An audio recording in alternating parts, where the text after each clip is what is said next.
you and your heroes would get on like a house on fire, and that's a sort of, that's the fantasy in this book, that Nick and I come around and we have so much in common that we become instantly best friends. Yeah, it's a fantasy. We need to dig into that a little more about why Nick Drake. I mean, about what particularly fascinating you about. Do you remember the first time you heard his music? I do. It had been recommended to me for a long time before I got around to listening to it, because it was friends of mine who are very much into their music and know a lot more about music than I do, that recommended his music to me and said I would like it, and it just seemed like homework, you know, and it was going to be really impenetrable and it's as if someone had recommended, you know, an art house movie that you had to go and watch, and when are you ever going to find time to do that? But eventually I was cornered and forced to listen to it, and that was, I think, 1997, and I was sharing a flat at the Edinburgh Festival with someone, and they finally played it to me, and of course, you know, when you listen to it, it's like, you realise it's not homework, and they were recommending it for a very good reason, because, of course it was. I was going to love it. I listened, and there's only 3 albums, so it's not like there's a massive back catalogue that you have to wade through and find the good bits. They're 3 perfect albums as far as I'm concerned, and you can listen to them in an afternoon, and that's his whole body of work. Yeah. Where did he play you first? It was Pink Moon, his 3rd album, which is, and I think he played me that because it's so stripped back. It's just Nick and his guitar, 1 piano track on the title song. So it's very personal and. I totally hear you on the kind of pressure of recommendation, you have to kind of be in the right place to receive the recommendation or to receive the kind of new experience, don't you? And otherwise it's just not going to connect. Yeah, exactly. Yeah. I actually still remember when I first heard Nirvana. It wasn't actually something that anyone was recommended to me. It was just on the radio, and I heard a snatch of his music, and it smells like Teen Spirit. I just never heard a voice like that before. Yeah. And I had no idea what it was, and they didn't say what it was, so I just left it at that. And then a week later, I was in a record store and just asked somebody, "What are you listening to?" He said, "You got to listen to this," and he put on Nevermind, and it was that song. That song. Yeah. So it's like my equivalent of where I was when Kennedy was shot. I remember. Yeah, my Nirvana. It was a friend of mine came around with a cassette and said, "You have to listen to this," and put it on and in my mum and dad's kitchen. Yeah. Did you see Nirvana? No, I didn't. I had tickets to see them, and I didn't go. I can't even remember why. It was at the Reading Festival, which is supposed to be their seminal gig. Oh yeah. And I was all set to go, and something came up, and I went, "All right, I'll see them another time." That's book 2.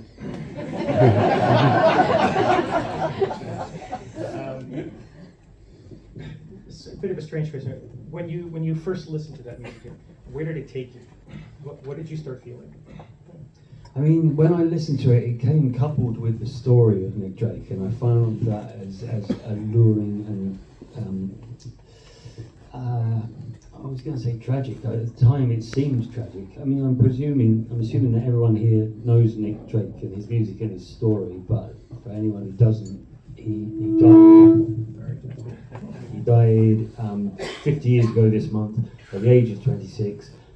Before finding success, his albums didn't sell a lot, and it's only posthumously that he's become widely liked and well known. So, but that's, you know, the time before the internet, there was just sort of, I didn't know how to find out about him. There was just sort of little bits of this legend, and there was talk of him only playing a handful of gigs and always playing with his back to the audience, which I've since found out isn't true. Richard Morton Jack's incredible biography, published a couple of years ago, I think, it's called The Life, and it celebrates his life rather than his death, and it talks about a man who was happy for 90% of his life. It was only in the last few years where his depression, you know, made him spiral downwards, but he was well liked and charismatic, and he had loads of friends, and he played lots of gigs as well. But at the time when I first heard his music,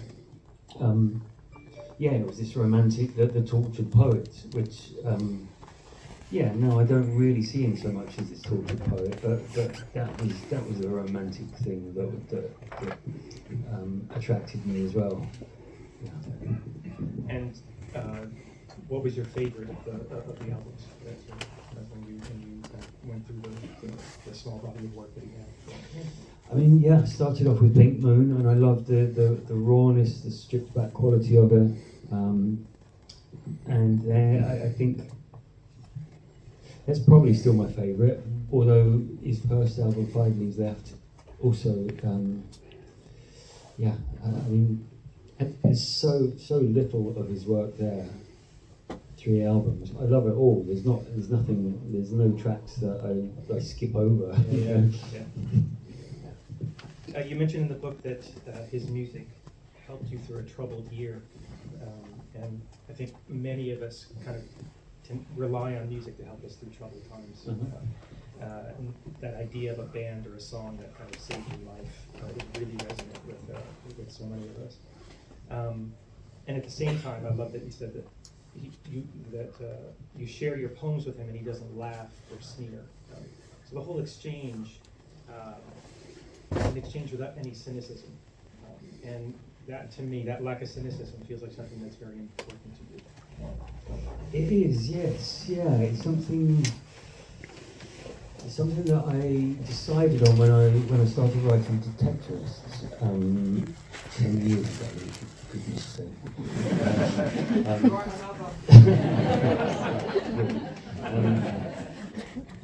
That was a deliberate thing. I just wanted to see if it was possible to write something uncynical in a time when, you know, it was all about comedy, cringe comedy and awkward laughs, which I'm a fan of, and I was in The Office, which was, you know, that's what all of that was based on. But maybe I was getting fed up with it, and I wanted to see if I could write something, uncynical, and that seems to be the sort of the genre that I've stuck with. Hopefully not whimsical or trite, but uncynical certainly. Yeah, I mean, to me, I mean, that kind of lack of cynicism seems, it seems a prerequisite for the whole book, but it does seem like a thread that goes throughout so much of your work. And it's, there's something very kind of natural and true about the whole idea of this book. Thank you.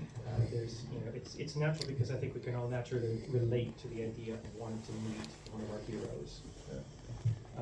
But also funny, as you were saying to me yesterday, that in Richard Morton Jack's biography, that he says that Nick actually regularly would show up at friends' house unannounced and just knock on their door and spend some time with them. So it's perhaps not as outlandish as you might think, this story that you came up with. Yeah, and I didn't know that at the time.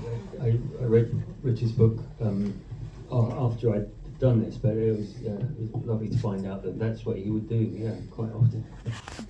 And of course, you know, he wrote that you also illustrated the book. Yes. And the illustrations are gorgeous.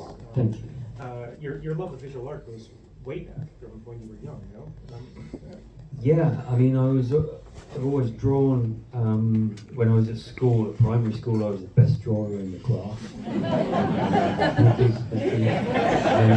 Which is, you know, that's currency when you're a primary school age. and yeah, so I went through my whole career, people telling me how good I was at drawing, and so I just assumed that I was going to go to art college and become an illustrator or an artist, graphic artist, something. And I left. I went to interview at art school, and they said no.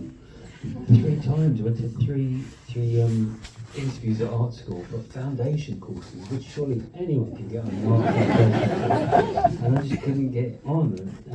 I blame other people.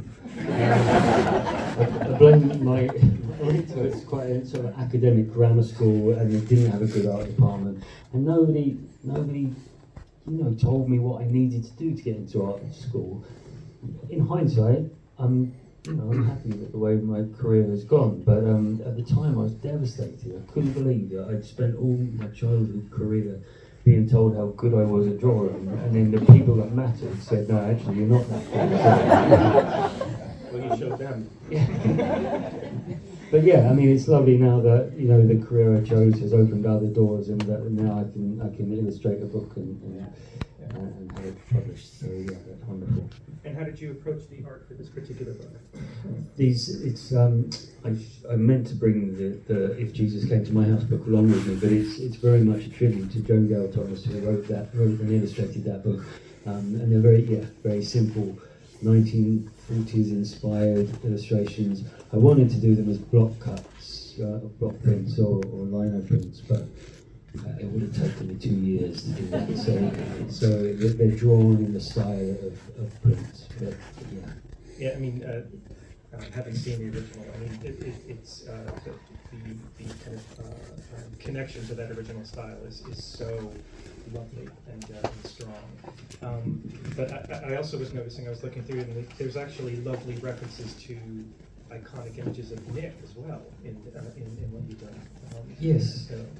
Yeah, the pictures of Nick I've taken from the photos of him. There are quite a few still photographs of him. No footage at all, apart from some silly film of him when he was a baby, family footage, but no footage of him as an adult. There's one tiny bit of audio of him speaking drunkenly one night when he comes home and just records himself talking about his evening, which is incredible to hear. But yeah, there's thankfully lots of beautiful photos of him. He was a beautiful man. Yeah. Yeah. So I mean, it's not that you need to get those references to enjoy the art, but it gives that an extra level to people who know. I picked out just a couple. Well, first of all, this lovely image of Nick at on the piano. It looks almost exactly like the images on the frontispiece of Richard's biography, with him at the Hammond organ.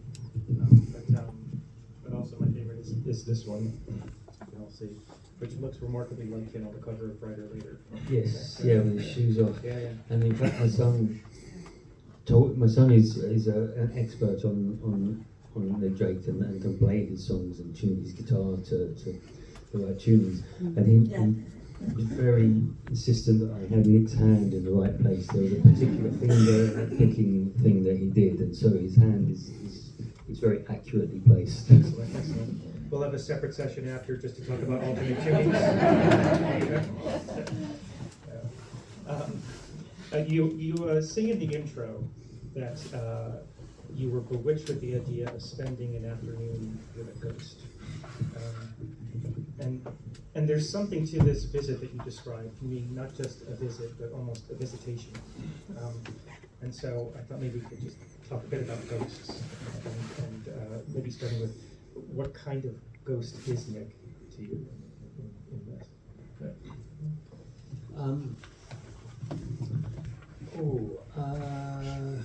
Or maybe why is he a ghost? I mean, I've always had imaginary conversations with my heroes, and Dickens is another one that I've said before, that when I walk around London, I quite often do so with the ghost of Charles Dickens at my side, and we point stuff out to each other. He points out to me what a slum Seven Dials was when he was around, and I don't know, there's something fascinating to me about as it's time travel as well, hooking up with someone from the past and comparing our worlds. And yeah, I mean, I was born a couple of years before Nick Drake died. In fact, the month that I was born, he moved into a house into a flat that's about 100 yards from where I live now. I would have been brought to see my grandparents, when I was first born, and I would have been within half a mile of Nick Drake. So yeah, that's my. I don't know. For some reason, I cling on to that. Like I almost knew him. I don't know. It's a wish. Yeah. I think that's actually that's kind of the perfect word, isn't it? It feels like a wish. Yes. Yeah. And of course, Nick's not the only ghost in the book, though. In that respect, because there's the bit where Jude plays him, Elliot Smith. Yes. And you have a poster of in utero on the Yes. walls. There are other people like Nick. There's a commonality between them to a certain extent. Yes. That seems of an appeal. They seem artists who have had huge impacts that maybe they never were able to see while they were around. And weirdly, that was almost subconscious. I mean, obviously, Elliot Smith had a tragic end, as did Kurt Cobain. That's not what I was trying to do. Collect together, young men that didn't reach their potential. I'm sorry, I don't know what I'm saying, but it's it wasn't. These are my favourite musicians, and Radiohead as well. It's not presented as any kind of tragedy. Obviously, there's nothing sensational about it. But I just found it an interesting kind of commonality. No, you're right. It hadn't really occurred to me. That's interesting. Yeah. And of course, they're all musicians. Yeah. So why musicians? What is it about musicians that particularly fascinates you as an artist? I think because I'm not a musician and I love music, but I don't understand how it's made. And I've given up now, and it's quite a weight off my shoulders. Because I tried for a long time to learn the guitar, and I could learn things parrot fashion off of YouTube videos, and I could learn to play them quite well, but I didn't know what I was doing. I had no idea. I was just copying. And when I tried to come to write a song for Detectress, in fact, character of Lance has a gig at a folk club. I wanted his song to be sort of amateurish and sort of sixth form, but with a heart to it. And I thought I could at least do that, but I couldn't. And so I had to get a friend of mine to write this not very good song. I couldn't even write a not very good song, but so trying to learn the guitar, trying and reaching a ceiling which I could never break through, and then my son, as the day my son got better than me at the guitar, I put my guitar aside and I haven't picked it up since. And I honestly, I mean it when I say it's a weight off my shoulders, because now I can just enjoy other people's music, and it's an alchemy that I don't understand, and I'm happy to. I sort of associate myself with musicians through, in Detectress, I asked my friend Johnny Flynn to write the music, and I just sort of gave him some simple instructions, told him the concept of the show, and he came back with all this magic, which I get a lot of credit for. And with Whimsical, the Unthanks were another favourite band of mine, and I went to them and asked if they would consider doing music for Whimsical, and they did. Yes, and maybe this is a shameful way of associating myself with Nick Drake. I will forever be mentioned in the same sentences. I think it's also interesting uniqueness because this is not you. And I remember when the illustrations first came in, I thought it was because it looks remarkably like you. Right. But it's actually your son. Yeah, it's my son Jude. Yeah. So why that particular choice? I mean, I know he's got my name on the front, but I didn't want it to be if Nick Drake came to Mackenzie Crook's house, Mackenzie Crook off the office. That would be It's way too long of a title. and you know, my son Jude is 22 years old, and you know, the original book was a little boy opening the door to a little boy reading, and so he needs to be the same age to be potential mates. Yeah, so that's what it was. I think actually once I knew that, I think I liked it even more. Yeah. Because I love that kind of generational aspect to it. The idea that you're also kind of that act of passing your favorite music down to your children is also a really powerful thing. Yeah. And you know, I still consider one of my crowning achievements as a parent is that my sons both love David Bowie and Nirvana. Brilliant. But it's also transactional. I mean, there's music that I love that I discovered through them. Same with me, but my parents used to ridicule my music taste, and they were the parents that would watch Top of the Pops and go, "What are they wearing?" Watching records. And I remember that was so insulting to me at the time.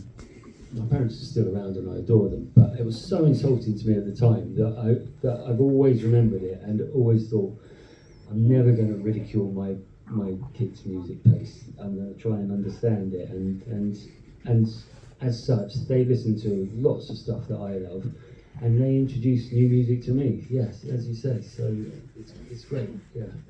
Because you said that your son introduced you to Elliott Smith, actually. Yes. Yeah, I knew of Elliott Smith, but I hadn't really listened to much of his stuff. But Jude really connected, and he's introduced me to lots more.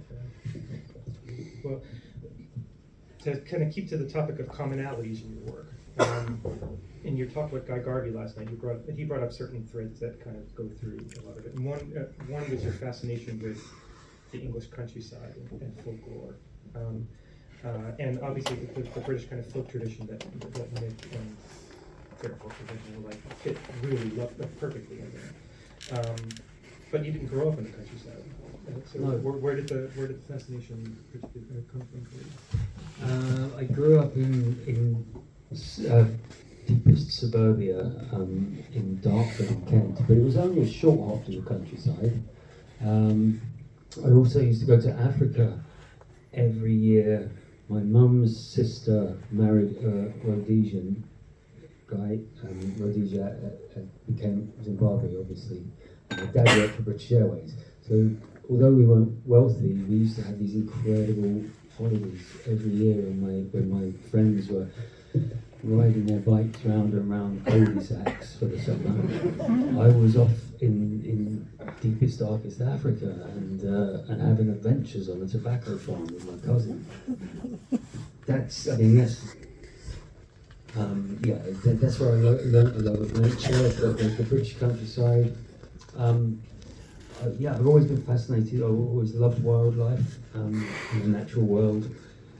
A big awakening came when I did a play, again 10 years ago more, called Jerusalem in the West End, and that explored English rural life and lots of folklore and magic. And the rehearsal process. The director was Ian Rickson. He loves his rehearsals are very in depth, and you immerse yourself in the subject and study and visit places, and that a lot of stuff was awoken in me from that process, and that's where Detectorists came from after Jerusalem. I saw that for the revival when it came a couple of years ago. It's an incredibly powerful piece of theater, and Really you is, can see kind of a direct line between the kind of ideas and themes to explore in that to the work that you've done since. Yes, yeah, thank you. Yeah. Well, you end the book kind of outside of this reverie with Nick, and you kind of come clean with the reader in a way. You say, look, I know that Nick can't really come to visit me, but you can visit him every time you listen to one of his albums, and then you can share those albums with friends. And to me, this feels like where we kind of get to what the book is really about in a way. That kind of connection that you're making with an artist and with a great work of art, and your ability to communicate that passion to others. Yeah, absolutely. But the template for this book was the book about Jesus, and it's the end of that book. That finishes up with, I know Jesus can't come around to my house, but I can go to church, and I can do good things, I can do good deeds, and so it's a religious thing, really. It's Nick Drake can't come to my house, but I can share his records, and I can share this gift with other people and bring him into their lives. Yeah, that's right. You were asking me why, and it just fits so well with that religious experience, I suppose. I found this love, and I can share it with others and bring love into their life as well. Yeah. Well, and having a moment. Sorry. Well, but I think it also gives it taps into the kind of the generosity of spirit in the book as well, and that's something that is also a common theme through so much of your work in detectives and composers image. And if that feels particularly real, that kind of generosity. Where are you going to take that generous spirit to next? What do you have next on the horizon? I do have. I have a series, a new series for the BBC, which if this was on TV or radio, I don't think I'd be allowed to say anything about that. I'm trusting that you won't go and tell the tabloids. But it's I have a new comedy drama series that we'll be filming early next year,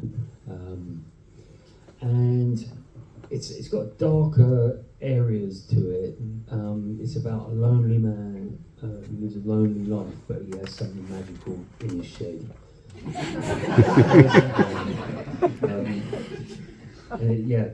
It's quite a dark idea, but again, I want the characters in it to be likable.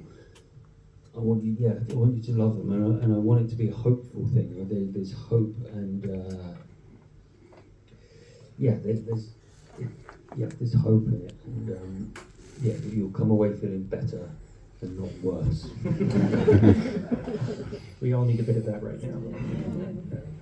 So, what do you hope a reader will come away with the most from this book?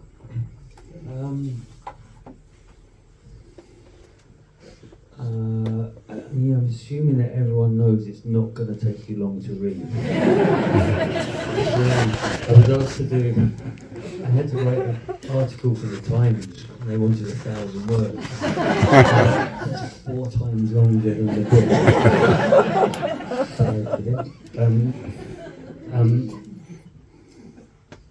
I don't really know. I hope that it brings some people to. Most people who are going to buy this and read it will already know of Nick Drake, but if it brings some more people to his music and to appreciate his music, that would be great. Otherwise, I'm not really sure what I hope. Well, that's part of the joys of kind of creating art, is that you get to kind of see how people respond to it. Yeah. That's out of your control. Yeah. I mean, the original book that was inspired by it, I used to go back time and time again and look through it. I hope it's not something that people just flick through and then that will be it. I hope it is something you might come back to and be reminded of, come back in and read it again. I'm sure that Joan didn't have somebody writing a version of it with Nick Drake in it in her mind when she put hers out. Right. Yeah. Well, I want to leave time to have questions for everybody. I thought we'd end with a quick rapid fire session, if that's okay. I got 10 questions to answer, and they're just simple choices. All right. So I don't know why I decided about this, but I'm committing. Will any of them get me cancelled? If I say the All right right, let's start. Nevermind or In Utero. In utero, I've got the album cover tattooed on my back. Took 8 hours. Oh my goodness. Promise you. Great Expectations or David Copperfield. Great Expectations.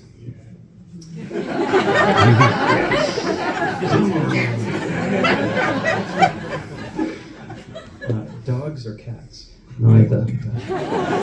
Actually, I'm gonna pause for a second because I forgot to ask you about your tortoise, because your tortoise shows up a couple of times in here. It does. And I want to hear more about your tortoise. I have a long history with tortoises. When I was 15, I inherited a pair of tortoises that we could account for. They were 60 years old when I inherited them at the age of 15, and they're still alive. They still lay a clutch of eggs every year. They're an old married couple, and they're with my parents.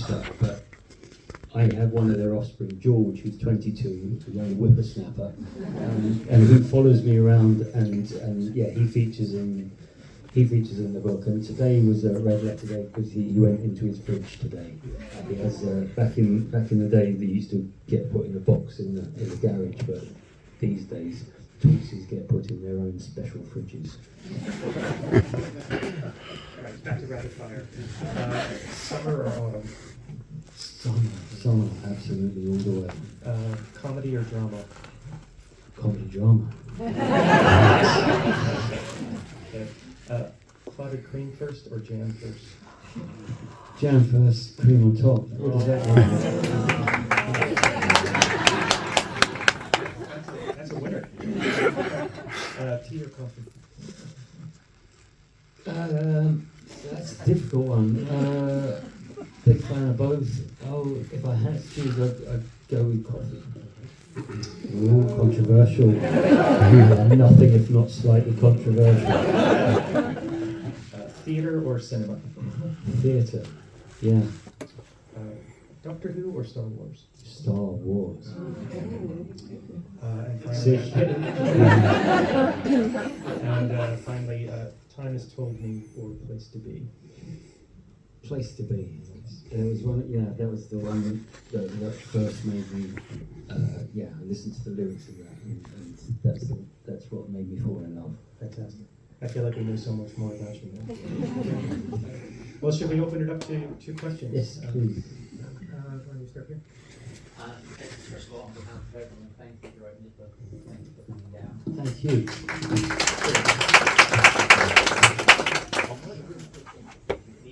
Now, what's your approach to writing? Is it different, or depending on what you're working in, or coming out? Can everyone hear the question? No. The question is, do you have different approaches when you write for different mediums? Don't know if I do. What I know is that I love writing, and if I have a writing project to do, it's the best, and I have to have the whole day free. Like even one Zoom meeting at 3 o'clock. That's the day ruined writing. So I have to have the whole day to myself, and it probably takes me a couple of hours to get into the frame of mind. So I'll be fiddling around, pottering around, and slowly get into it, and then I'm focused and I'm writing. And it's a luxury to write. And on a day when it's flowing, it's joyous. It doesn't always, in fact, it doesn't always flow, but that's it's the part of the process that I enjoy the most.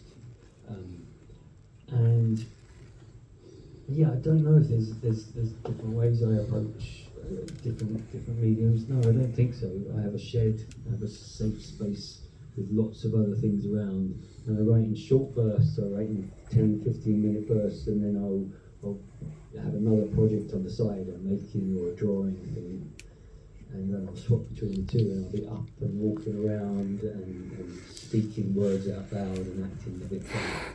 But I love it. I absolutely love the writing process. Yeah. I've just read it. While he was being interviewed. And I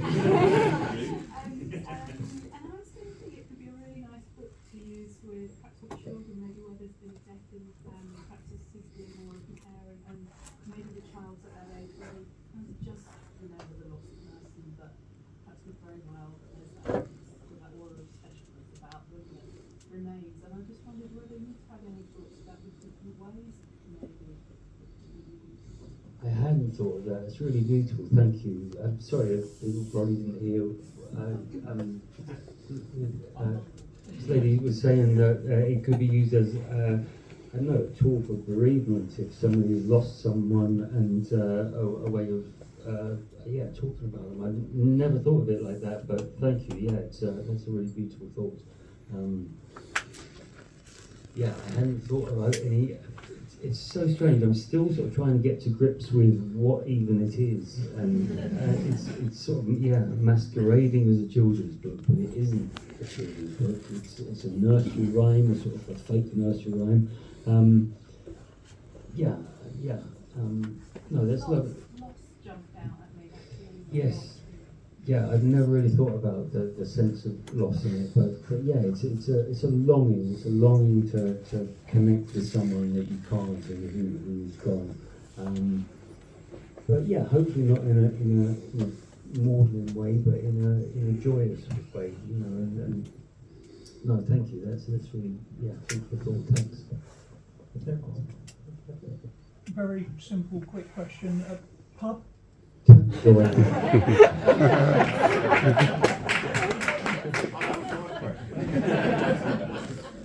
In the back window, Cheshire. Yeah, a twofold question, Mackenzie. Have you spoken to Drake's estate at all? Have they been responsive? I haven't, no, and in fact I'm meeting Gabrielle Drake, Nick's sister, next week. I'm doing a talk at the South Bank there's a panel of us. There's Joe Boyd, Nick's producer, and Gabrielle, his sister, and Rick Morton, Jack, who wrote the biography. Desperately nervous about me. Yeah. You know, these other people knew him, worked with him, and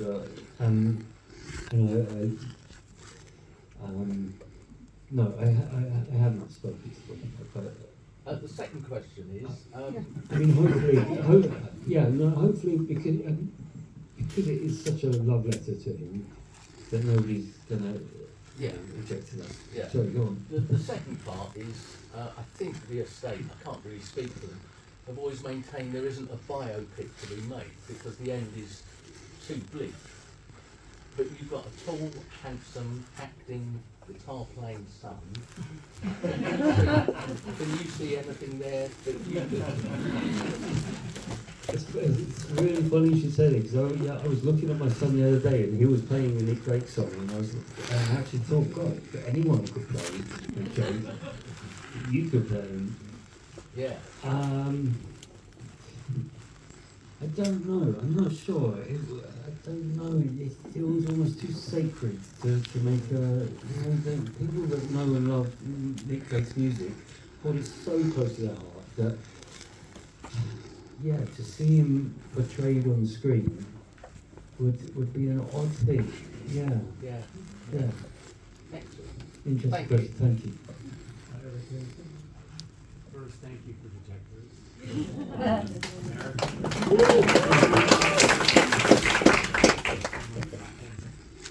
You wish girls, I know the girls. I wish I'd written it. I'm just connecting the dots. You were talking about having a shed, at least maybe once or twice.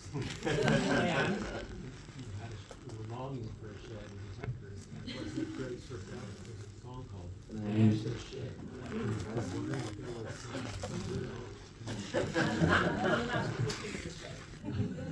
Yeah, of course. Yeah, sheds are a big part of my life. Yeah, nothing if not rock and roll. Yeah, my dad had a shed.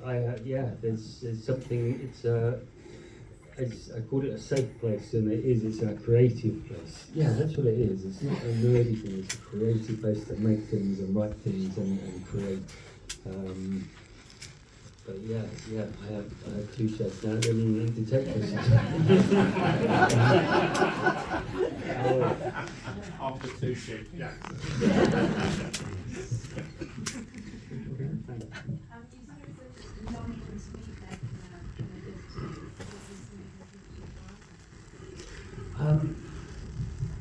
Funnily enough, Detectress was a gift to my father.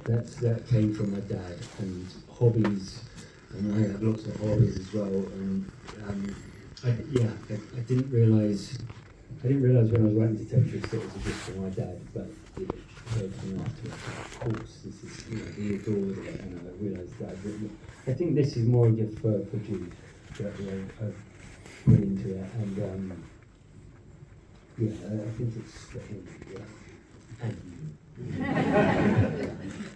In the back. Thanks, Mackenzie. Great book. Just wondering, another join the dots question.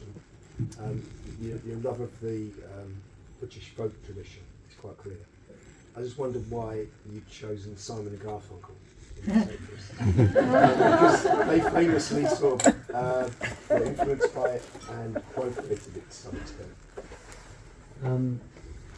Funnily enough, I'm doing Radio 4's Inheritance tracks in a few days' time, I think.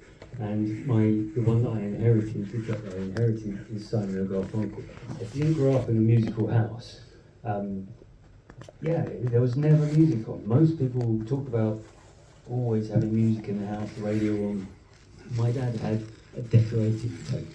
It was his cassette, mixed cassette, that came out when he was decorated. So that's once or twice a year, literally. And there was the Nolan sisters,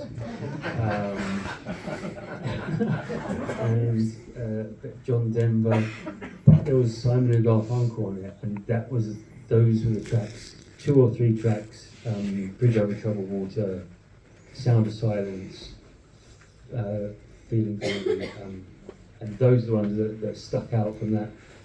So Simon and Garfunkel were a big part of my life, and sort of steered me towards folk music. And they look funny on that album. I think my grandparents had the Bridge Over Troubled Water album with that strange photo on the front where Paul Simon's holding an award, I think. And there's such opposites. It's the mule of a staircase. Oh, is it? Yeah. It looks like he's clutching some award. No, it's the metal mule of a staircase, because I recreated it with my brother for my sister's 60th birthday.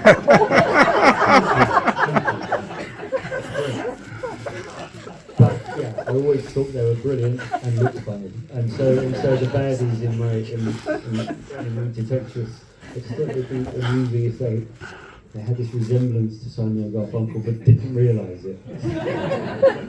Simon Farnaby does the job really well. Yes. Yeah. Thank you. Okay. So that behind you, but yeah, like you said. That's all right. I can go next. Fascinated by the idea of saying it's a gift for Jude. My father actually was the person who introduced me to Nick Drake. Funnily enough, because he was getting sick of me listening to Johnny Flynn all the time, he said, "You'd probably like Nick Drake." So I wondered if you actually had a memory of the first time you introduced Jude to music.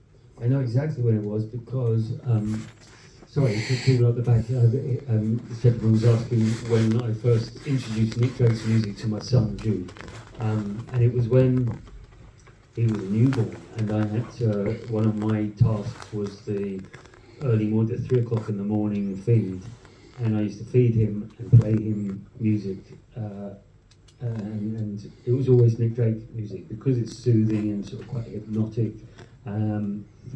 And yeah, I hoped that it would seep in and inspire him to be a musician and inspire a love of Nick Drake's music, and it totally worked. Yeah, he's a Nick Drake aficionado and a brilliant musician. So yeah, that's the way to do it.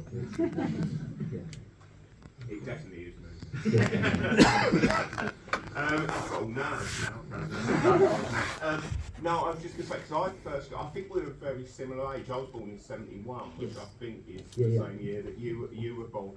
And I first got into it actually when I was about 15. They had the Island Record Story on Radio 1. Okay. And I was one of those irritating people that you had to deal with, trying to recommend, although I wasn't as musically knowledgeable as them. I hadn't really got a clue on how to play music. But I let them, and they sort of wouldn't listen. They went, yeah. They put it on hold, and it weren't until the early 90s. There seemed to be an explosion of people in the early 90s on the music scene who started name checking Nick Drake, and he suddenly started to become really big. And I've never quite known a person. There's been people who've become bigger after they've died, or there's people who've sort of become bigger because they've died or whatever, but there's never been somebody quite like him, I don't think, who's really taken off, like, obviously well outside of his existence. That suddenly in the 90s, he suddenly became like, suddenly started to become really big. And I think the thing that I look back on the mid 80s when I got into it, trying to convince people to listen to him, and they sort of going, we'll try. And then you look at stuff like Lee Mack name checked him on Not Going Out, which is quite a mainstream, sitcom, like about 20, 30 years later after I was trying to, and you look at stuff like that and you thought, well, I never saw that coming, like you wouldn't have seen that coming. And I don't quite know somebody who's achieved that level of fame so posthumously. Yeah. And also, just quickly, a band that I can recommend to you is a group called Nirvana, but not the one that you. Right. There's a group called Nirvana who are quite like Nick Drake, actually. From At the early, original one. very Right. early, Yeah. in the late 60s. No, I was aware of the previous band. Yeah, they are very Nick Drake-ish. Thank you. Yeah. Yours was a kind of unique influence, Nick, in that kind of Velvet Underground way that, you might have only sold 1,000 albums, but they all formed bands. Right. So very much a musician's musician. Yeah. I think we have time for one or two more, if there are.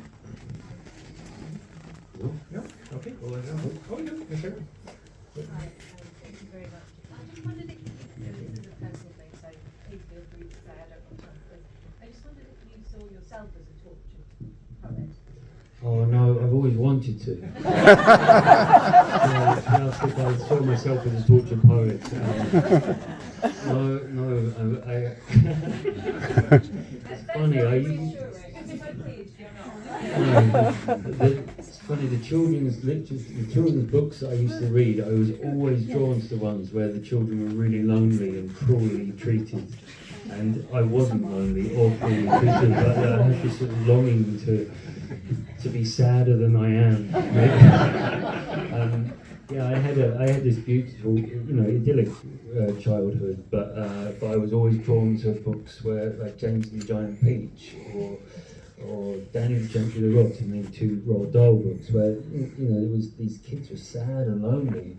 I don't know what that is, and the musicians that I'm drawn to are the tragic ones. Yeah, I don't understand that, but no, I'm not a tortured artist myself. Well, that feels like a great thing to end on. Noted happiness. So please join me in thanking Mackenzie Crook. Thank you.